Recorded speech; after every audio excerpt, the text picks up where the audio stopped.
بسم الله الرحمن الرحيم لا أقسم بهذا البلد وأنت حل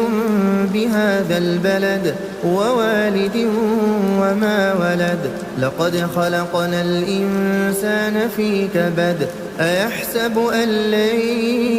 يقدر عليه أحد يقول أهلكت مالا لبدا أيحسب أن لم يره أحد ألم نجعل له عينين ولسانا وشفتين وهديناه النجدين فلاقتحم العقبة وما أدراك ما العقبة فك رقبة أو إطعام في يوم ذي مسغبة يتيما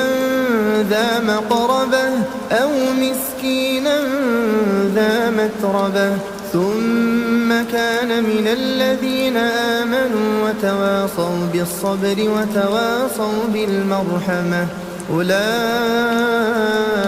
أصحاب الميمنة والذين كفروا بآياتنا هم أصحاب المشأمة عليهم نار مؤصدة